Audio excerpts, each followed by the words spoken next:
across the sea of life, so much pain, warring divides. It's a shame we don't see how it can be. Oh, we need to smile at each other, wish for your brother, help. Give me a Y. Y. Give me a F. F. Give me a A. A. Give me a C. C. Give me a T. T. O. O. One more letter. R. R. What does that spell? Y factor. I didn't hear you. Y factor. Say it louder. Y factor. Okay, you get the point. The Y factor. One another, all we need is love.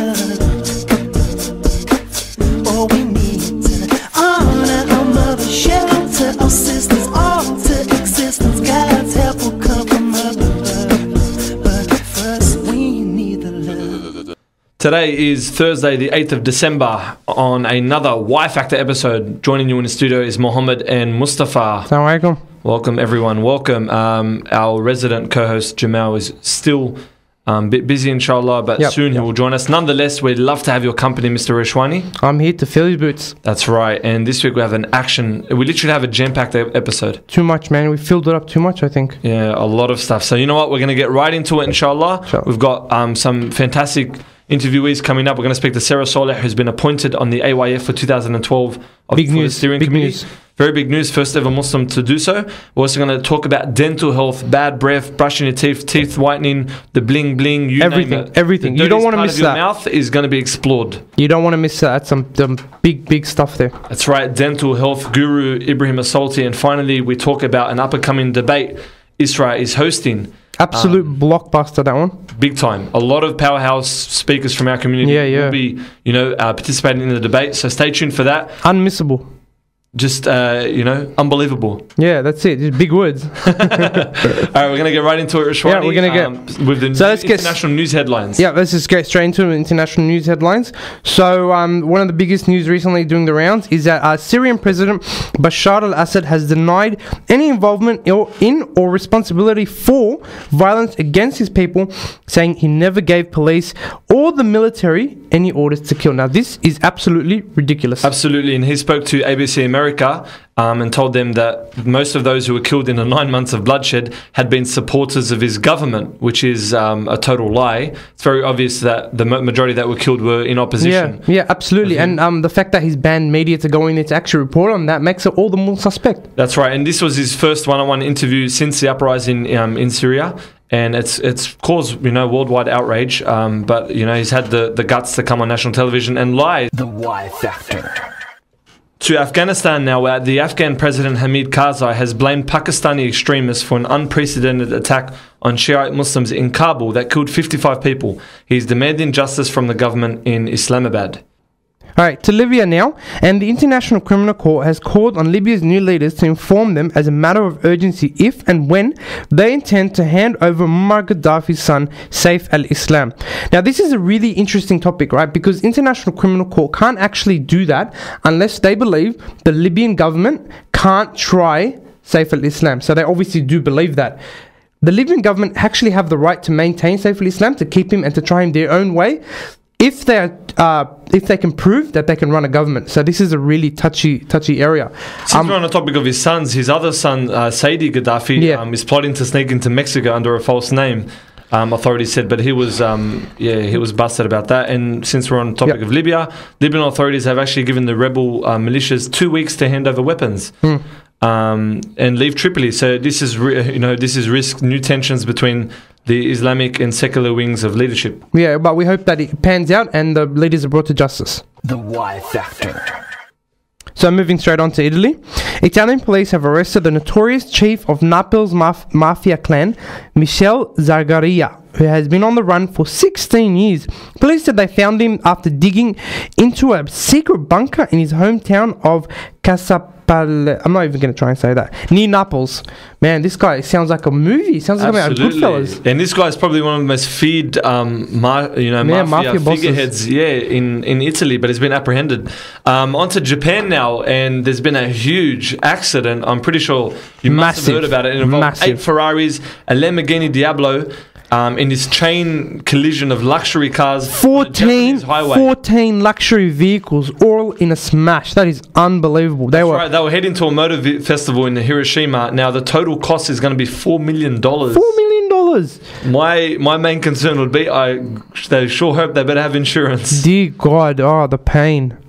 Okay, moving right ahead to space now. We're going out of the entire Earth. Another step towards finding Earth-like planets that may hold life. NASA said on Monday that the Kepler Space Telescope had confirmed its first ever planet in a habitable zone outside our solar system. That's incredible. That's right. They're saying that the French astronomers actually researched into this, confirmed that this was the first rocky expo planet, which is outside of our solar system, to meet the requirements for sustaining life. They've called it Kepler 22b. And, Allah Alam, there's a lot more research that's going to go into it and investigation to confirm whether it can actually sustain life. Or there could be aliens on there. Who knows? Imagine that, man. There could be a Kepler 22b Y-factor version. Straight out. We could connect with that. But that ain't compare with us. Nah, obviously we're far superior. The Y-factor. Now onto some national news, and the national headlines include an Australian Mansour Al-Marib from Melbourne actually faces 500 lashes for blasphemy, and the family of the Victorian man who was sentenced to 500 lashes in Saudi Arabia has made an emotional plea to bring him home, fearing he will die in prison. Now, apparently Mansour Al-Marib made some blasphemous comments against the companions of the Prophet ﷺ and was apprehended by Saudi authorities. Now, the family's local member, Murray MP Sharman Stone, said it was time for the Foreign Affairs Minister Kevin Rudd to intervene, so we'll see how that story pans out. Yep, moving right ahead. A Sydney vet has been gored to death in Malaysia. She's a graduate from the University of... She was meant to graduate from the University of Sydney next week. The 25-year-old was out in Malaysia with a couple of guys, and they were on a trek through the forest, and a elephant gored her. She was kind of, surprised, and she just stuck her tusk right through it. It's kind of... it's pretty sad, isn't it? Pretty sad story. Malaysian authorities said that the elephant must have been startled by their presence as she tried to take a photo. Unfortunately, the tusks gored her body and she died instantly. The Y-factor. On to some other news now, and the Catholic Church and a joint churches anti-gambling task force has distanced themselves from a priest's decision to take part in a gambling industry campaign against the government's pokies reform. So basically what's happened, one of the priests has joined the government's pokies reform and joined a call against them. Right? And the church is kind of going, we don't want to take part in this. We're not sure about the politics behind it. They want to stay on an anti-gambling stance. Whereas the priest has gone on the other side with the clubs. And this isn't any just priest. It's a prominent father, Chris Riley, who was a founder of Youth Off the Streets. Yeah. And he's actually going to appear on the flyer for Clubs Australia. And this flyer will be distributed to 46 Labor and independent electorates in Victoria, New South Wales and Queensland. So the church is pretty divided on this issue. I mean, the gambling is... Well, as Muslims, we know 100% where we stand on the issue. Gambling is a big no-no. But with the church, they seem pretty confused. Well, Father Riley said they actually received 2% of, the donations from registered clubs. He said that education and counselling is the better way to help problem gamblers and not legislation. So it's a bit of church v legislation. Yeah. I don't think so. I think the legislation is perfectly fine. The Y-factor.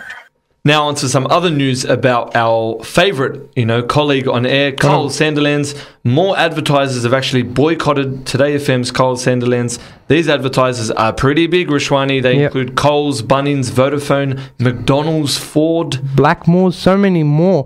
At least 15 major brands pledged today to not advertise on any of Sandilands' programs in 2012, which include the radio show, the breakfast show, and the Take 40 countdown. And it's very clear as to why they did. A statement from Coles on their website said, "Our very clear position in relation to the offensive and inappropriate comments made by Carl Sandilands remains that we are not and will not advertise on programs hosted by him." Ford had a very similar statement, and this is going to cost a lot of money. For money for ISRA, who's the people behind the Kyle and Jackie O show. I mean, these are 15 major sponsors. We're talking millions and millions of dollars. This is the money they use to bring in these big stars, This is going to impact their program, and it goes to show that what comes out of your mouth is going to affect not just yourself, but everyone around you. So we have to be very cautious because our $1 million sponsors might pull out on us any second. So We love you.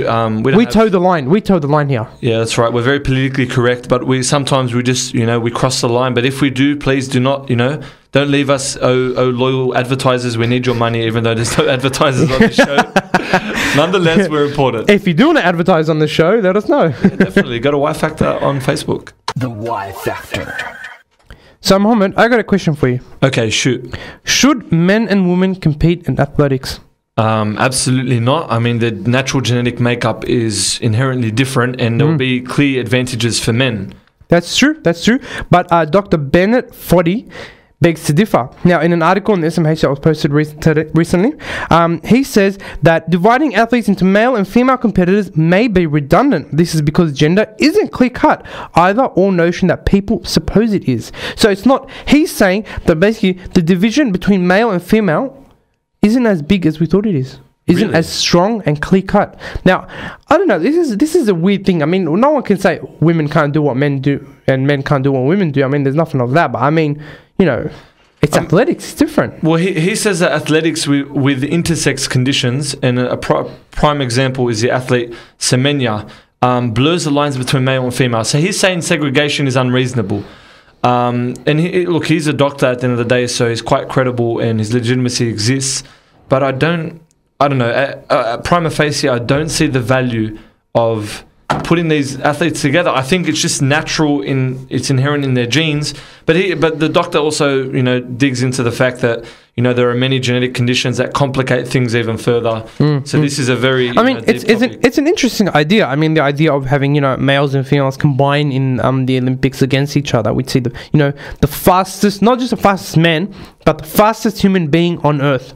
That would be something. I think that would be an interesting idea. Yeah, I can just imagine Usain Bolt, just jogging, even walking in a race with women. If men cannot compete with him, I don't know. This guy's the fastest man on the world, in the world on record. You never know. He might be distracted.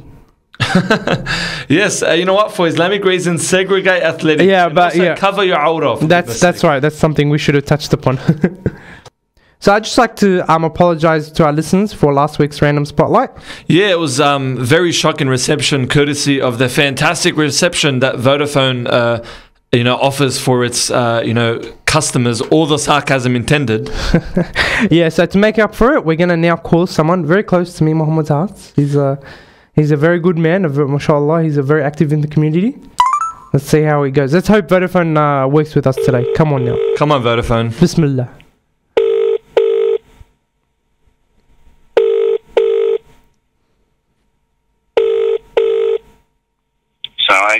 Alaikum assalam wa rahmatullah. Ma'an Akku, how are you? Alhamdulillah. It's Mohammed and Mustafa from the Y Factor. We're calling you live on the Random Spotlight segment. Oh, hello. Assalamualaikum. Wa alaikum assalam. Don't sound worried, man. Come on, loosen up. Let's go. Hey? You sound a bit tired. Everything okay? Yeah, I'm alright. Just at work. Allah yatik al-afiyah. Now, Ma'an, we heard, and for our listeners out there who don't know, Ma'an was the president of UWS Penrith, and this year they actually won 2 awards. They won the best society on campus at Penrith, and they won the best society out of all the UWSs. So firstly, congratulations on winning the award, Ma'an. Oh, thanks a lot, bro. I'm about to speak. MashaAllah, MashaAllah. Who are you up against? How did you feel about the win? Well, alhamdulillah, first of all, alhamdulillah, it's all from Allah subhanahu wa ta'ala, and we were very honored and actually surprised to winning such an amazing award like that. But it all comes to the hard work, the brothers and sisters on our campus, alhamdulillah. So, yeah. So, Man, what makes such a good team?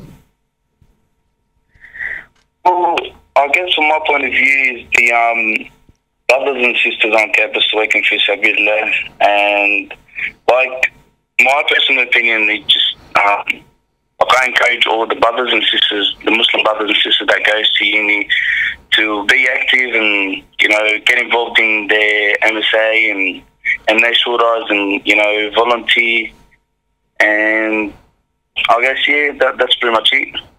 Well done. Wise words indeed, inshallah. And You know what, for all the brothers and sisters out there, as Maran said, get active on campus, volunteer your time for the local MSAs. They're in need of your support. Dawah is always important on campus. Yeah. Once again, Maran, from the Y Factor, we thank you and we for your time. Congratulate you. Congratulate you, yep, on winning your awards, mashallah. That was a bit of a surprise, but yeah. No, that's all right, man. Would you like to give a final shout out to the Y Factor, because we know you listen to the show. You know you have the Voice of Islam on an hour before the show just to make sure you don't miss it. Yeah. Allah rewards his brothers, and we need more of active people like you in our community, inshallah. Thanks, man, bro. Thanks, man. We all play our role, inshallah. Jazakallah khairan for your time. No worries, brother. Assalamu alaikum. Assalamu alaikum. So, interesting conversation with Mr. Akul. It sure was, but he's a very wise cookie, isn't he? Yeah, he's well-spoken, isn't he? Mashallah. And you know who else is well-spoken? Mr. Ibrahim Al-Salti, who is our dentist guru. Our dental health guru. Right after the break, we're going to talk bad breath, brushing your teeth, junk food, everything. Exactly. Tap water, bottled water, all the rumours you've heard about teeth and what to eat, what not to eat. All the big issues, all the big, important controversies. We sink our teeth into the dirtiest part of your body, your mouth. We go right into it. That's right. Right after the break. Don't go anywhere. You're listening to The Y Factor on 87.6 FM. I used to live a life alone, living it just for me, and I had no idea this life would judge my eternity. I look at myself and I wondered who created me. I had to open my heart and open my mind and open my eyes to. This is Omar Regan, and you're listening to Y Factor. The Y Factor, an amazing radio station. If you're not listening to the Y Factor, you're probably not doing much. I think the likes of Alan Jones and Ray Hadley are sort of keeping a close eye on you guys. This is the segment to listen to. There's nothing better than this. It beats anything else. Yeah, man, if you don't listen to the Y Factor, you are a bloody fool. Y Factor Radio, the best radio station in Australia. So we've come to the crux of this week's episode, a very interesting topic about dental health, something you can really sink your teeth into. Yeah, if you really want that $1 million smile. Most definitely. Hey guys, seriously, I'm here for a reason, right? Our special guest is, we got a bit carried away there. We forgot. It is a very sensitive and personal topic. It's with us today we have Ibrahim Al-Salti, who's in his final year of dentistry at Sydney University, and he's here to talk to us about everything related to dental health. We're talking about bad breath, Lebanese sweets, tooth jewelry, the wonders of saliva, tap water, bottled water, you name it. Everything. We're going to go through everything. You better be ready to be grilled, mate. I'm ready for it, mate. Inshallah. Assalamu alaikum firstly, and welcome to the program. Thanks, guys. So, now tell us, I keep hearing these rumours about fluoride in tap water, and I hear that they have no health benefit. Can you just elaborate on that? Yeah, sure. Well, the reason why we have fluoride in tap water these days is because fluoride really helps in strengthening teeth. And the way it does this in water is by what we call a topical effect. So it sort of smears a layer on the tooth surface, and it helps in basically fighting off the bacteria in the mouth, and at the same time, any acid that was produced by the bacteria early on that caused wearing away of the teeth can be remineralized. So the tooth becomes stronger once again, and you rebuild the tooth. It doesn't really have what we call a systemic effect. So drinking tap water, fluoridated tap water, won't really help you by absorbing the fluoride from your gut and basically taking it into the blood to the tooth.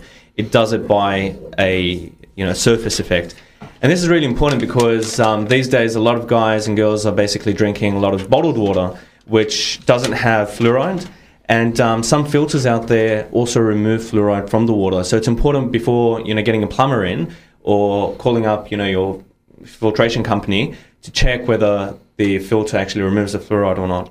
Do a lot of the filters, because I know a lot of Lebanese families, they love to put in their filters and stuff. Yes, we do. Does that remove the fluoride?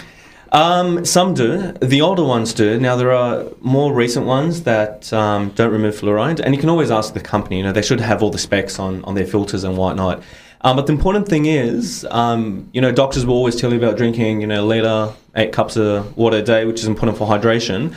And it's also important to have that continuous exposure to tap water so that the fluoride can actually have an effect on the teeth. Having, your 8 litres, 8 litres, my goodness. Whoa.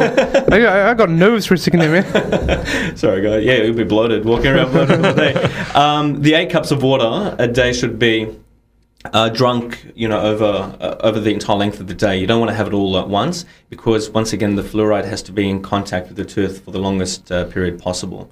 So if anyone out there thinks that drinking tap water is bad because of the fluoride content, it's actually good. Is that what you're essentially saying? It is. It is really good. Another thing we noticed is that when fluoride was introduced to tap water in New South Wales, studies that were done later on showed that the rate of decay or dental caries in the community dropped dramatically. And when we compare our decay rates to other countries that are non-fluoridated, we realise that we have very, very low rates compared to them. So this is a very important point in public health.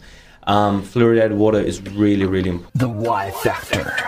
Yeah, so I think he answered the question pretty well, didn't he, Mohammed? About, bottled water v tap water. Yeah. So keep in mind, listeners, tap water is always pretty good. By the way, I've just finished exams, so everything's fresh in my mind. This all makes sense now. So we're going to move on to the next question. This is the big one, right? This is the one so many people are going to be asking us, okay? Mm-hmm. Are you ready? Shoot. Okay. Don't shoot, sorry. Poor choice of words. Yeah, I know. Okay, so what causes bad breath and what can we do to rectify that? Oh, goodness. Apart from the tomb on Ramadan Tarawih. That's a separate topic. That's a whole separate category. That needs its own thesis, man. There are quite a few reasons for bad breath. Let's start off with the most common ones, food. As we said, garlic, onions, shallots, they have really pungent smells. That's because of chemicals that are quite surprisingly excreted by the lungs. Really? Yeah. Yeah, so a lot of people will tell you, hot hail, use a bit of hail in your mouth, put a, chewing gum or whatnot, and it should sort of get rid of the smell. It may mask the smell, but it won't get rid of it entirely. Because, once again, all these chemicals, for the nerds out there, it's called, they're called flavonoids. They are excreted through the lungs, and it really, really reeks. You've clearly had that experience of, the old uncle. So, you have those sort of foods that cause the pungency or the foul odor. Another reason, smoking. Where can we begin with smoking? Smoking has so many ill effects on the health, on your teeth. They stain your teeth, and they also give you, that really fetid, really disgusting smell. The junky smell. Oh, the junky smell. Oh, hot, by the way. What about argile? Does argile bring that same effect?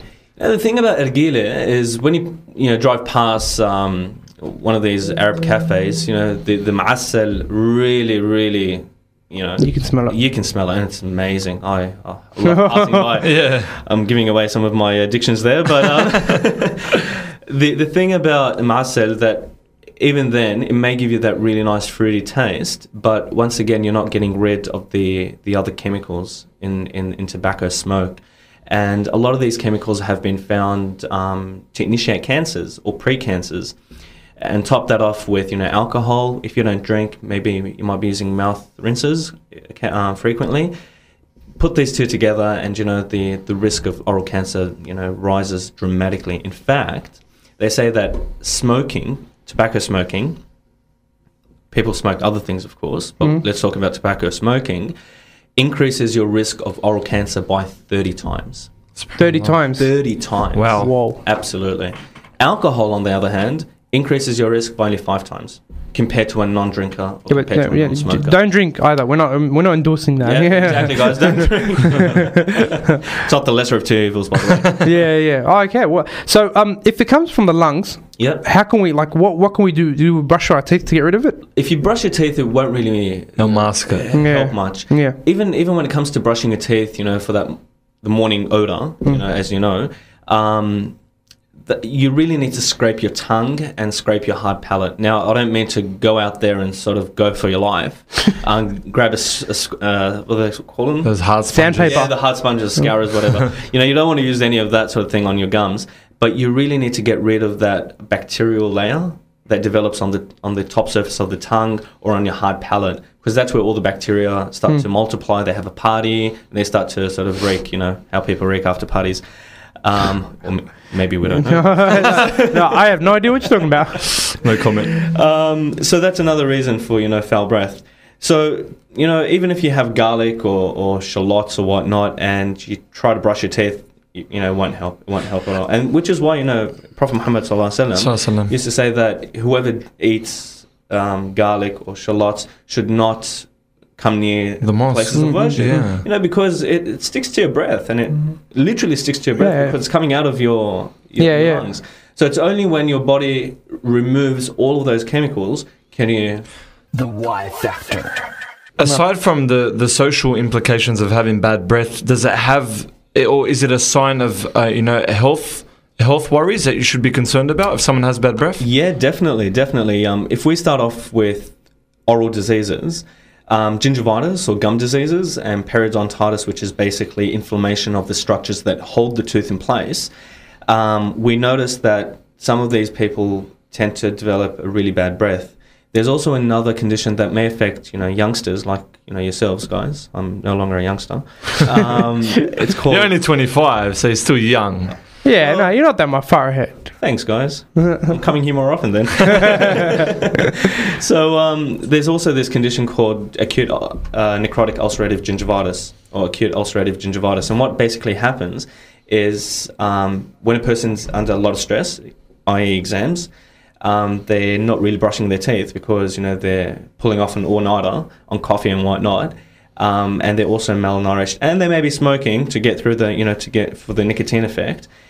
Put all of these together, and there is a certain type of bacteria that causes this infection. And what really happens is that the gums become ulcerated and they start to sort of wither away. And that gives off a really foul odor. If anyone's had this before, they'll know what I mean. There are also other conditions like gut conditions that may cause bad breath to arise. And that's important. So when you have bad breath, which is called halitosis, and you go to your dentist, he will look for dental issues.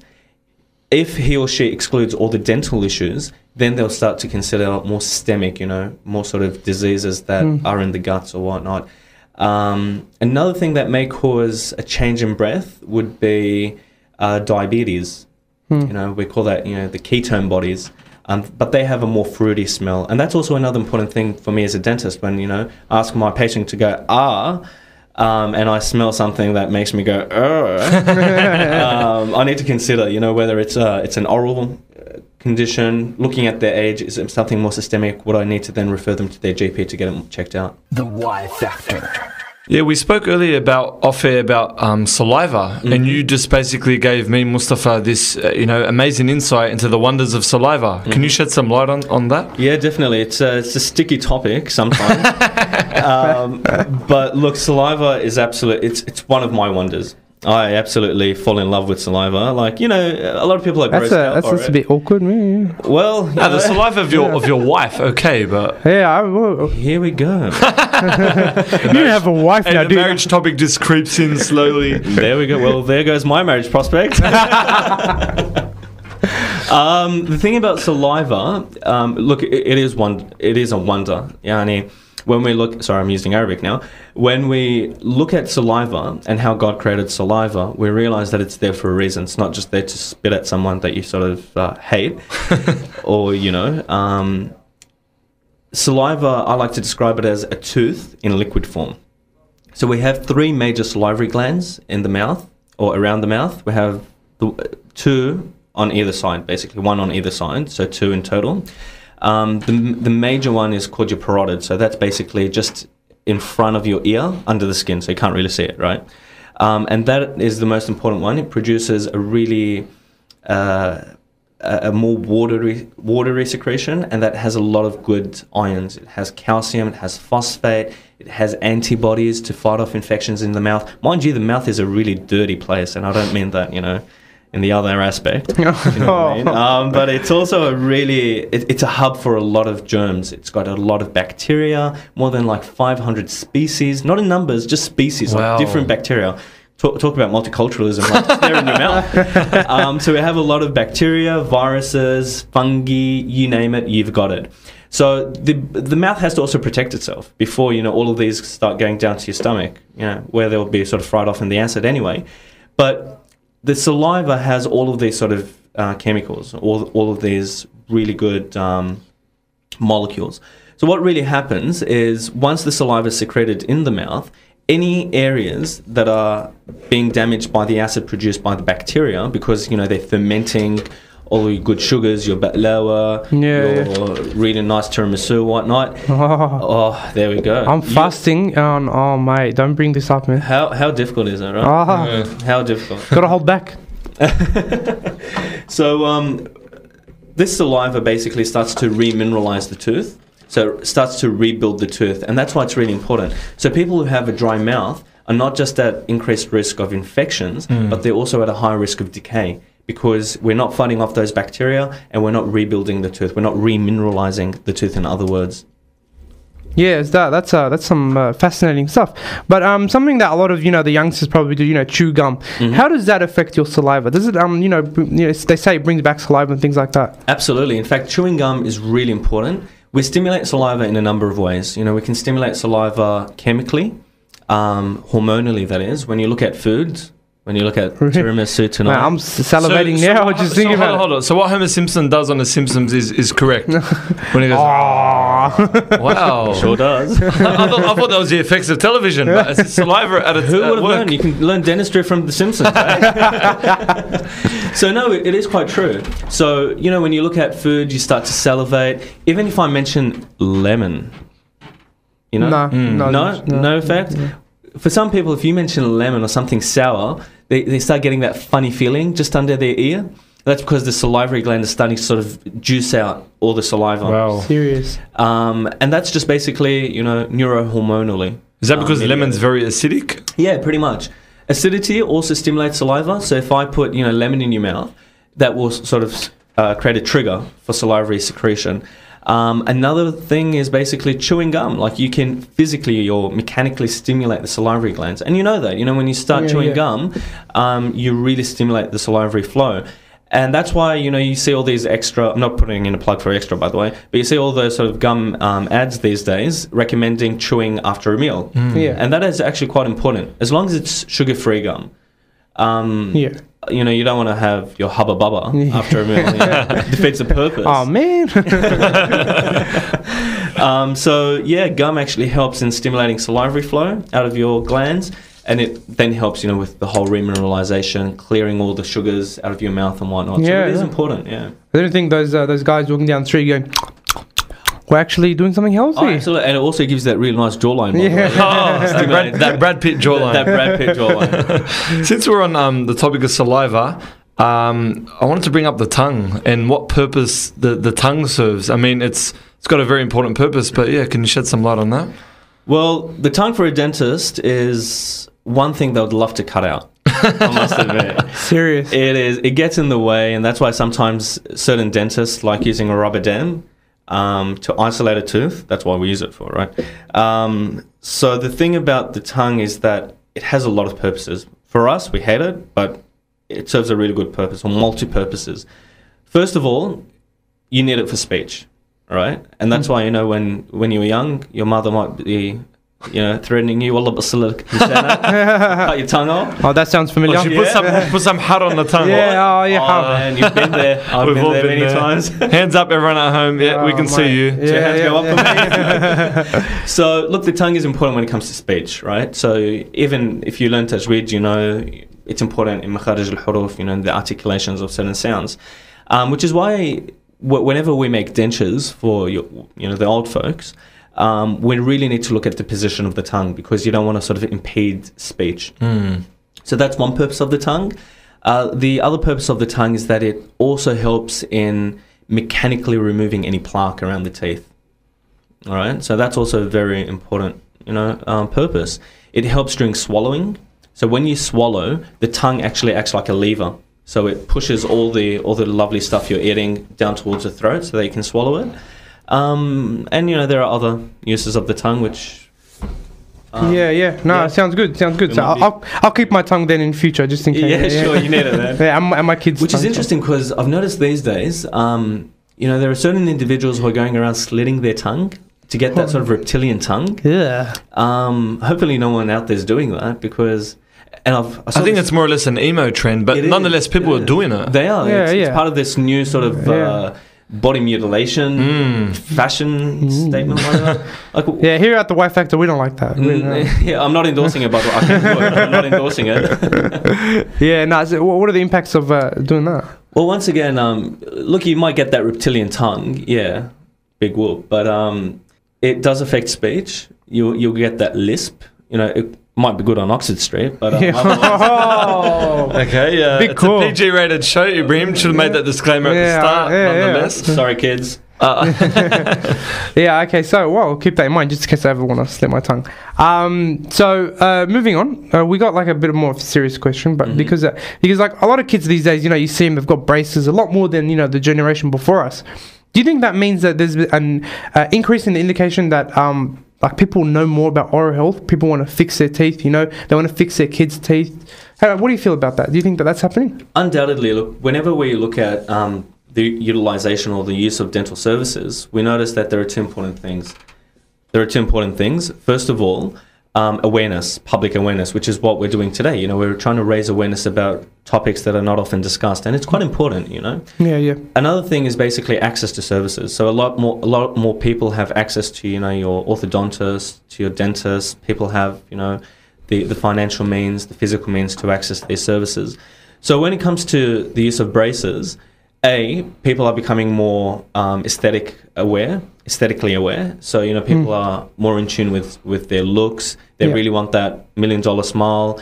And at the same time, people can afford going, and forking out $5,000 or $6,000. Yeah, pretty much. Well, unless you have, private health cover. But people are more aware, and people have the means to go and see, their orthodontist. Now, there is a theory that, pardon me, because our diets are changing, we're no longer having those rustic foods that require a lot of chewing.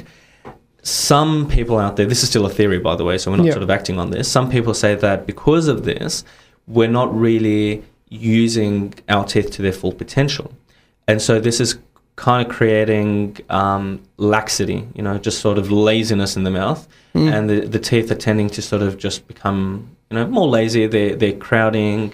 The jaws aren't developing the way they should. It's still a theory, but there's also a genetic component, undoubtedly.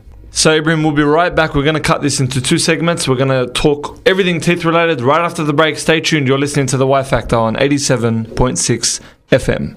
It's more than just coincidence. You look around and see the earth, the moon, the sun, and the sky. A beautiful creation of Allah. So how could you deny? How can you deny the oneness of Allah? Allahu Akbar. How can you deny the oneness of Allah? Allahu Akbar. How can you deny the oneness of Allah? Allahu Akbar. How can you deny the oneness of Allah? Allahu Akbar. Welcome back. We're talking to Ibrahim Al-Salti about dental health. Now, you brought up that $1 million smile just before we left beforehand. So, what can people do, in terms of cosmetics with their teeth, teeth whitening, things like that? What can people achieve with that? Well, tooth whitening has definitely taken off in the past, few years. Let's just talk about the color, the natural color of teeth. You're not meant to have brilliant white teeth. You're not looking after the Z smile or the Hollywood smile.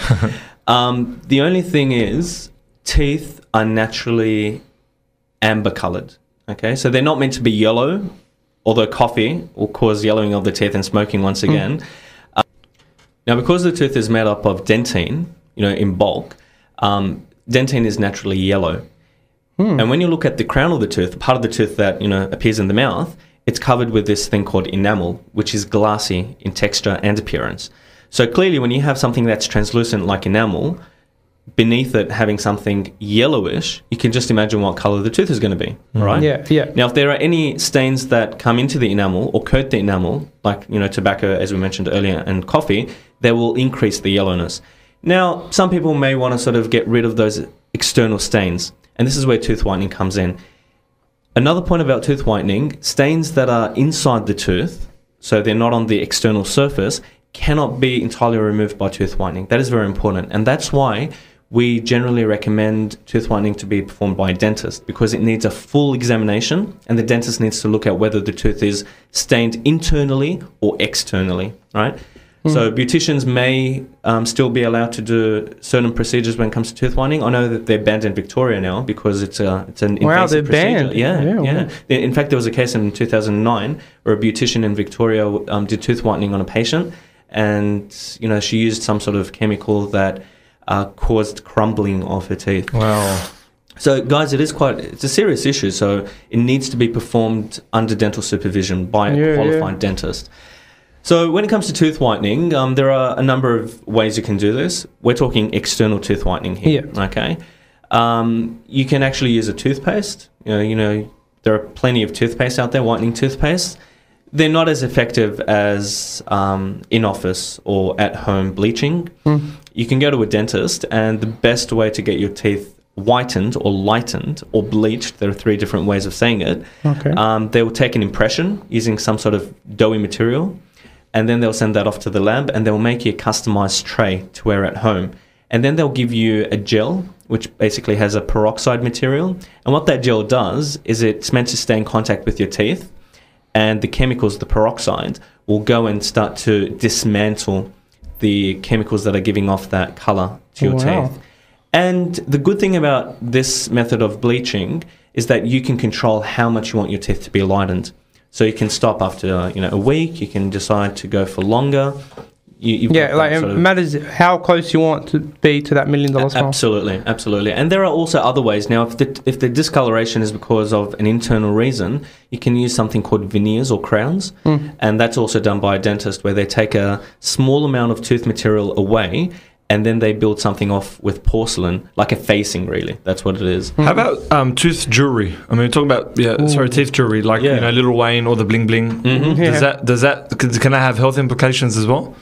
Undoubtedly. Look, people these days can do a lot of things, right, with their teeth. You've heard of the emo who decides to elect for... I'm not against emos, or maybe I am. But, they build up their canines with a white filling material to get fangs. I don't know who would want to do that. Maybe it's the Twilight factor. It helps eating kebabs, It does, absolutely. Yeah. Scaring off those annoying kids on your front yard.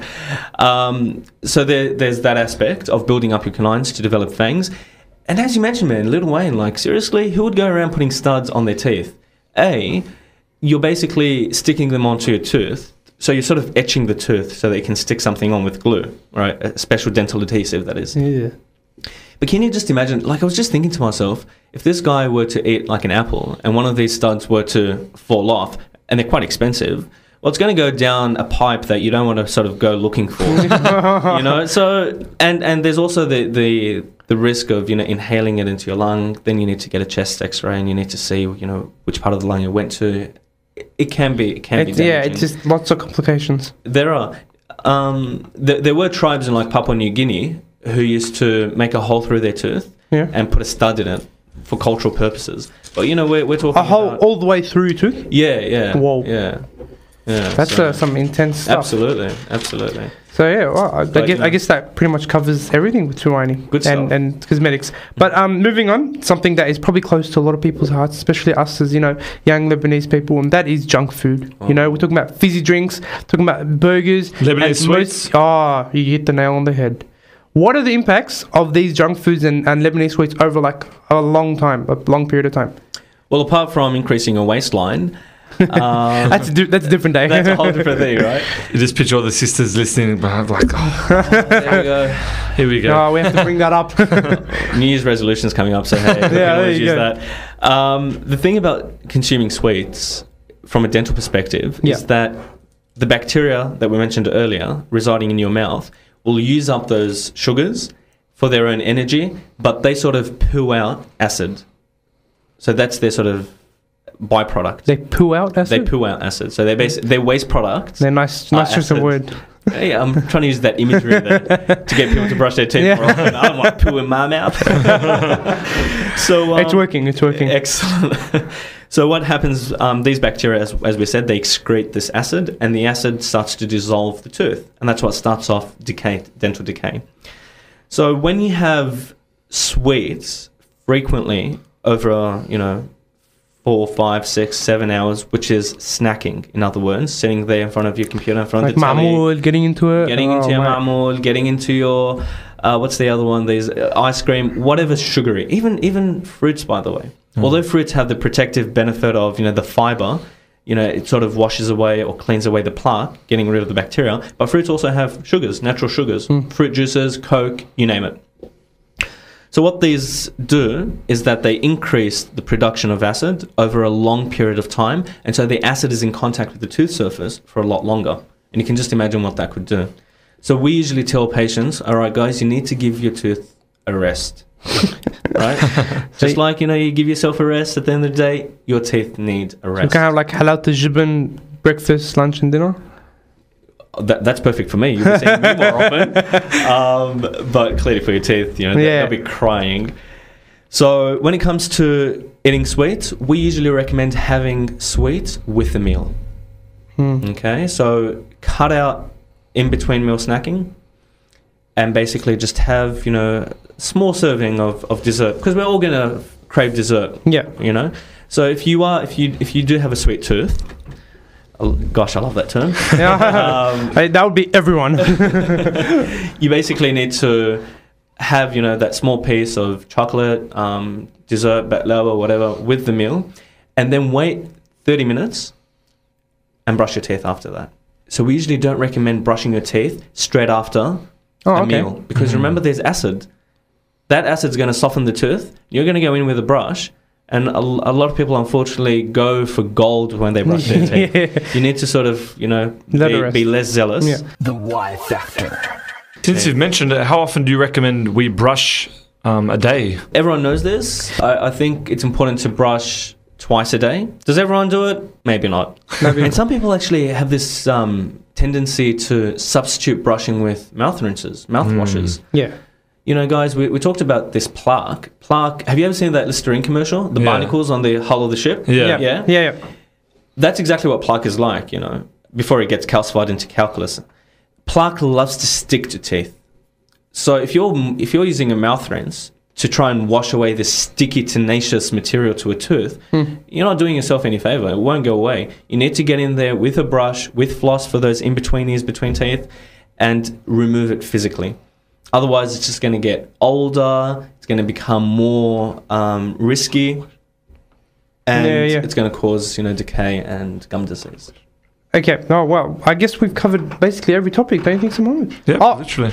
I think we got one more. The $1 million question. Here we go. The big question. Okay. So, seeing as how, inshallah, soon you're going to become, full-fledged dentist, open up and everything, inshallah, who, out of anyone in the world, would you like to treat? Do you have a TikTok? No. I can do it. Well, since Mo mentioned Lil Wayne. Yeah. And saying, I don't really like his songs, but saying that he's got diamond studs on his teeth, wouldn't any dentist love to treat him? Yeah. Are you treating him for the financial benefit of the $100,000 session is going to be paying you for? No, because I'll just basically be plucking out all those diamonds.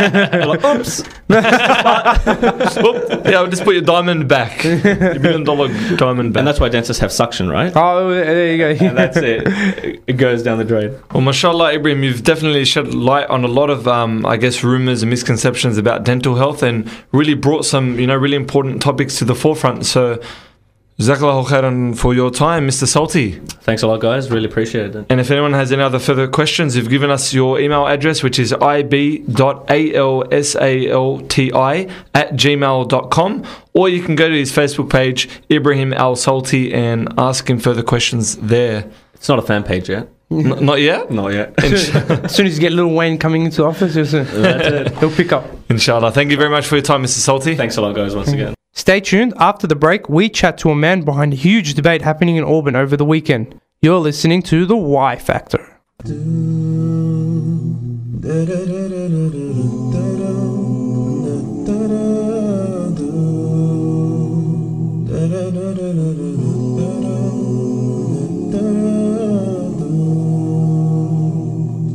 Being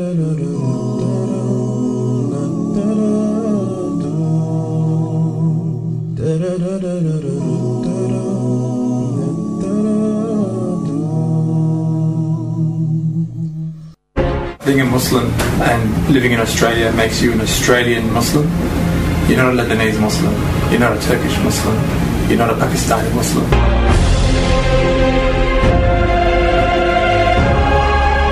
They can't just say, throw that away, all that thousands of years of culture embedded in Turkey, and just throw it away. You are what you are, and you need to live with that. We shouldn't lose our identity, because that would be like a loss of language, a loss of culture, a loss of food, a loss of everything.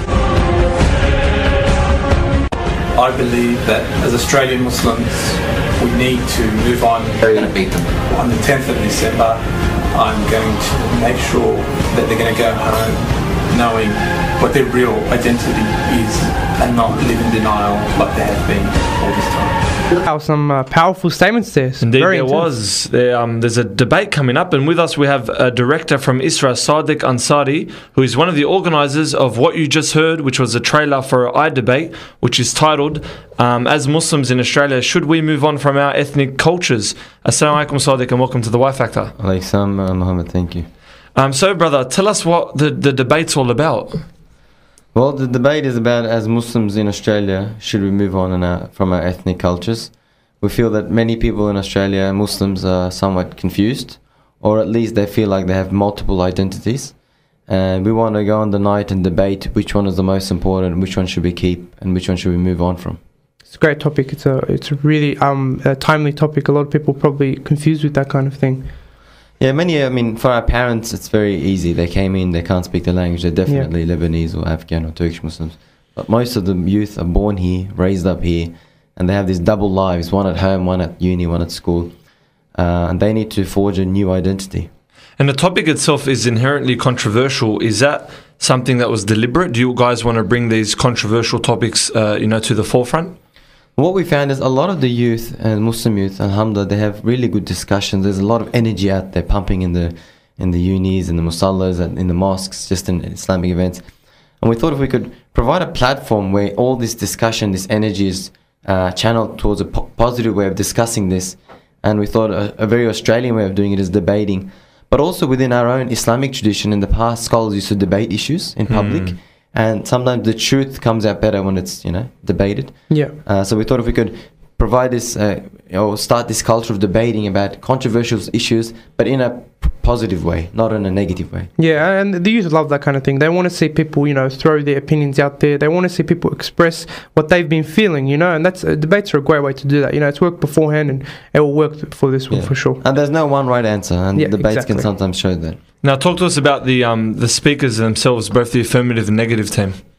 Okay, yeah. Well, we got 6 speakers. We try to get some popular people from the community. We got Brother Ahmed Kilani, who's very prominent in the trailer.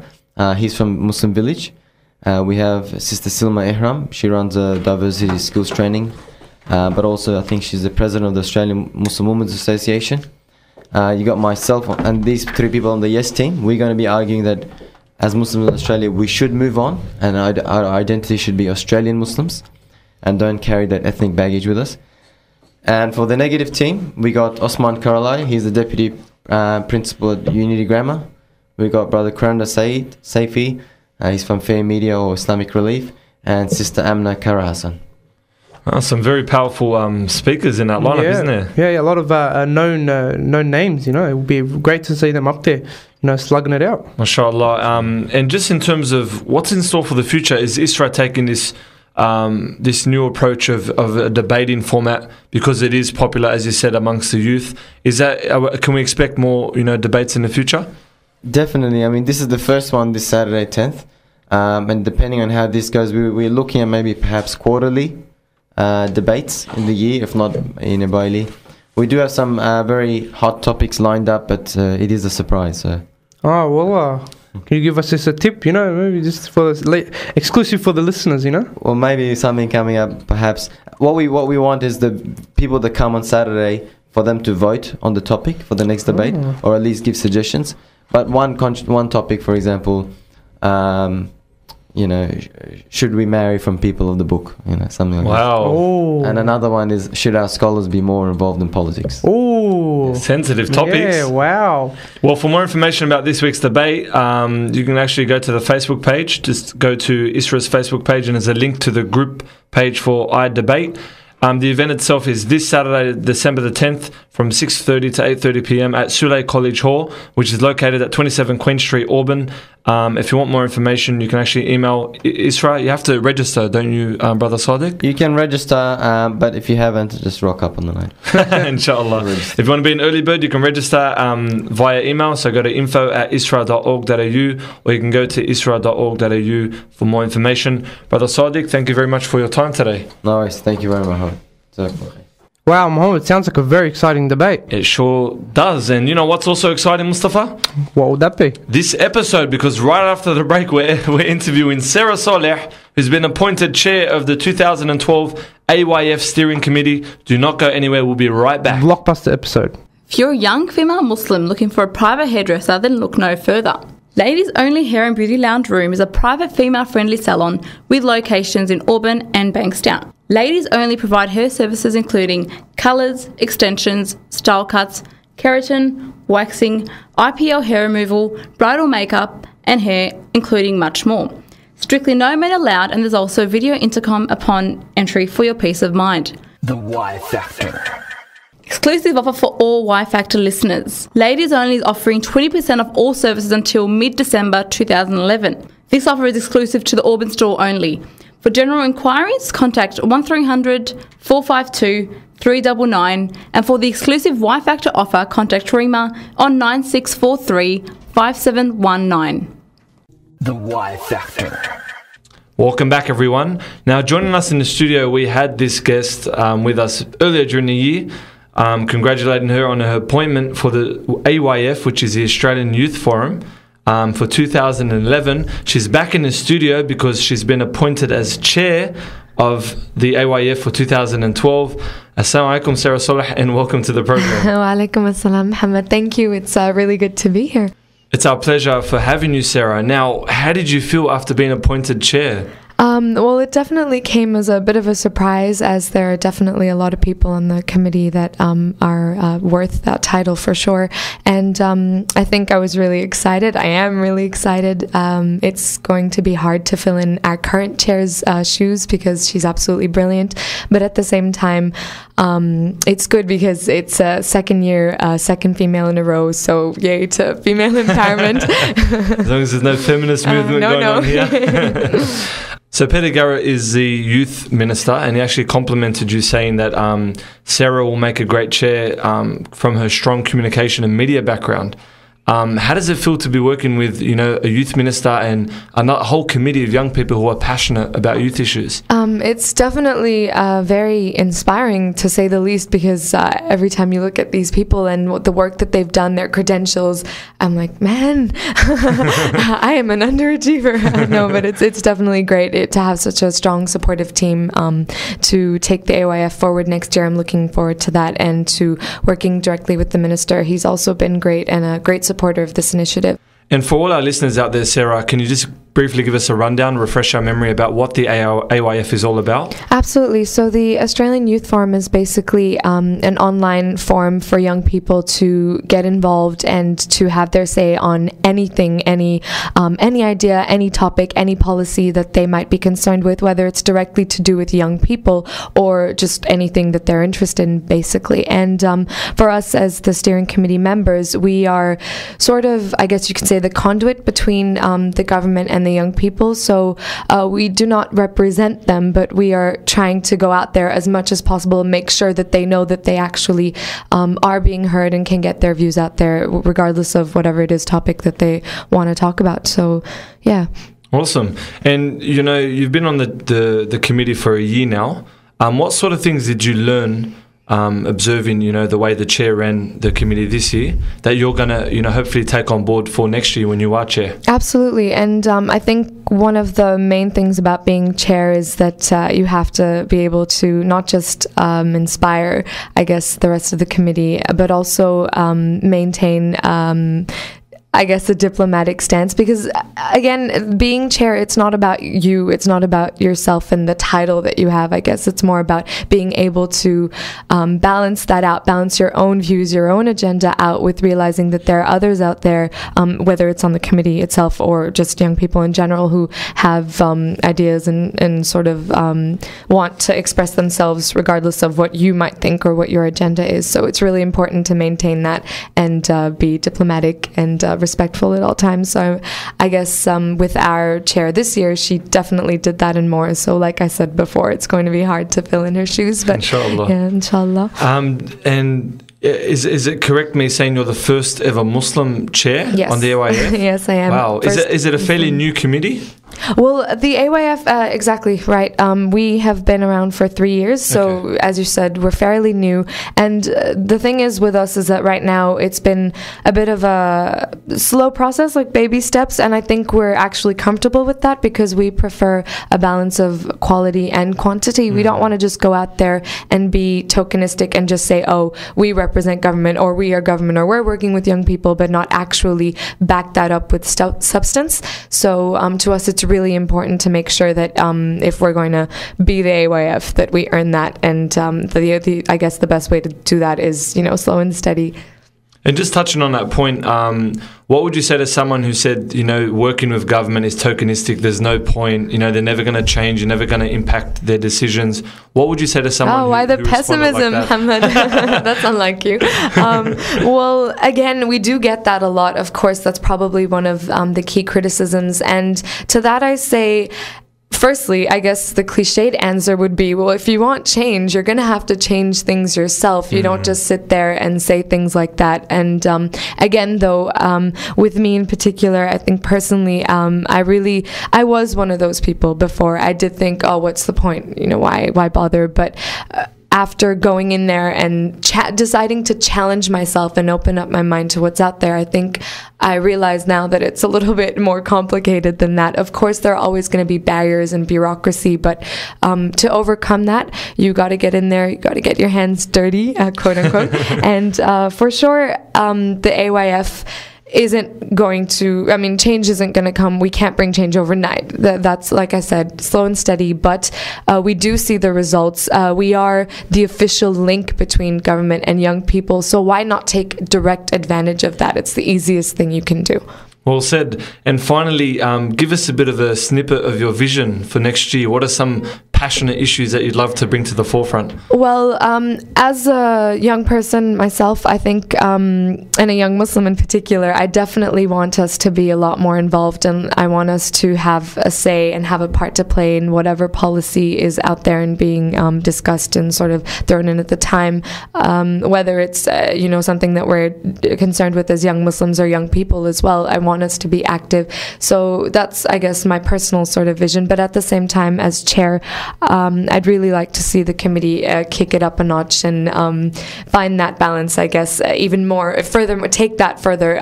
So as I was saying, between quality and quantity, and have the AYF really reach out there, do the grassroots, make the strategic partnerships, have young people hold conversations and inspire debates. So I'm really keen to have that started for 2012, and hopefully with all your support we'll be able to do that. Inshallah. Once again, thank you very much for your time, and we congratulate you on becoming chair for the AYF for 2012. Sara Saleh, thank you once again. Thank you, and I'll see you guys out and about at our community events, inshallah. Inshallah. Most definitely. We'll keep in touch with Sarah. Thank you very much for that. We appreciate your time. The Y Factor. Wow, what an exciting, jam-packed episode that was. Yep. But it's not over yet. It's not over yet. We're going to continue on from one of our favourite segments from last week, and that is highlighting our favourite comments from the Y Factor page on Facebook, just to show how much we love having our Y Factorians on there commenting and starting up discussions and typing away. So we're going to get straight into it. There was some controversial comment a couple of days ago by a certain Amina Yusuf, who said, should homosexuals have the right to marry in Australia. Now, garnering 31 comments and counting. Many people expose their own views, and you know, we love that. We loved having a good discussion on it, you know, just understanding so how long as it's within Islamic etiquette. That's and there right, were that's some, while we're on the topic, there were some that went a little bit off topic, but we but there were a bit un-Islamic, like personal attacks and what have you. So please bear in mind, we're happy to talk about taboo topics on the actual page, but make sure they don't cross the line in terms of Islamic etiquette and personally attacking people. That's right. Keep it Islamic. Keep it Islamic, and a lot of people did. To be honest, a lot of people did. There's a very high standard of comments. One of my favorite was by Rama Yari, who said, "Let them be whatever they want to be. Allah subhanahu wa ta'ala will punish them, not us. Maybe if we accept them into society, they might broaden their thoughts to religion and come to Islam and leave being gay behind." That's a good point. Right after that, another very good comment was by a certain Layla Halawani, who said, "God created Adam and Eve, not Adam and Steve." The age-old argument against gay people. That's right. So we'll move right ahead from that. And someone else was pointing out a mistake we made in our last episode. Mu'ataz Yazidi said, "About the 500 top Muslims, you said the man who started the revolution came from Egypt. I just want to correct your mistakes. It was Muhammad Bouazizi from Tunisia who started it, and in Tunisia was the first country to do the revolution. Please understand this, and we are sorry and we apologize for our obvious mistake." That was my mistake on air. I apologize for that, inshallah, and thank you for the correction. Yep, and that just points out how bad that list actually was. You know, it just furthermore points out how bad it was. It didn't include him. So thank you, Martaz. The final comment I'd like to highlight was from a post by, Zainab Hawa, who was pointing out something on domestic violence. Now, Amna K. Hassan said, "There are many people in the community who have worked in this area, and they too could provide material and probably students who wrote theses on the topic. It's probably just difficult to locate, but through the right people, you'll find anything when it comes to domestic violence." So it's a good point. You know, if you ever need information on any taboo topics within Muslim community, there's always going to be stuff on it. Thanks for that update, Rishwani, about all the activity online. Now, the quick fact of the week: the actual lion used in the original MGM movie logo killed its trainer and 2 assistants the day after the logo was filmed. If you don't know what I'm talking about, you know those old black and white films, that lion that just roars at the start. That's right. MGM actually killed its trainer and 2 assistants the day after that actual logo was filmed. Wow. Sad story, but that's the reality. Yep. There's been a really, really exciting episode, hasn't it? It has. It's been jam-packed. It really has. I mean, we're almost over time now. We hope, you guys benefited, inshallah, from all the facts about dental health, from the inspiration from Sara Saleh, and, the great debate that ISRA is hosting. So don't forget to attend the ISRA debate if possible, and if you can't attend that debate, there's another debate available this weekend, isn't That's there? That's right. It's between Samuel Green and Abdullah Kundi. It's about is the Quran miraculous? It's at the Rivesby Presbyterian Church, 55 Tower Street, Rivesby, at 7:30 p.m. on Saturday. There's also another talk this Friday night with an international guest, Sheikh Abu Hamza, organised by IDCA at Masjid Abu Bakr Siddiq Mosque in Auburn on Friday the 9th of December, which is tomorrow. The topic is the Inshallah generation, and in brackets, growing up in the iPhone era, by Sheikh Abu Hamza. So attend there if possible. It starts at 8 p.m. sharp, right after Maghrib prayer. Sounds good, doesn't it? So yeah, very exciting episode. We're running out of time. We hope you guys enjoyed and benefited from everything we had on today, inshallah. And please forgive us. If we made any mistakes or anything like that. We're always going to make mistakes. It's inherent in who we are as human beings. I just like to take this time to do a shout out to my sister, who was appointed captain of Al Faisal College. School captain. Yep, school captain, mashallah. And she emceed the graduation yesterday, and she did a very good job of it. So I'm very proud of you, Ines, and I hope you continue with it. Inshallah, very cute, Rishwani indeed. And to end off the show, we have with us the secretary of the Voice of Islam radio station, which is where we are now, Zena, inshallah, who's been a great help ever since we've begun here, to sign us off. So, tfaddali, Sister Zena. Hi, everyone. You were just listening to the Y Factor. It's the best show to ever listen to. I recommend it to anyone who's bored, not bored, wants to know information, news, weather, gossip, anything Islamically. It's the best thing to listen to, honestly. And I was into it myself. And anyway, have a nice evening, and assalamu alaikum wa rahmatullah. Wa alaikum assalam wa rahmatullah. Here's $100, Zena. Thank you. Thank you. I needed that. So until next time, enjoy your weekend. We are the Y Factor. Assalamu alaikum wa rahmatullahi wa barakatuh.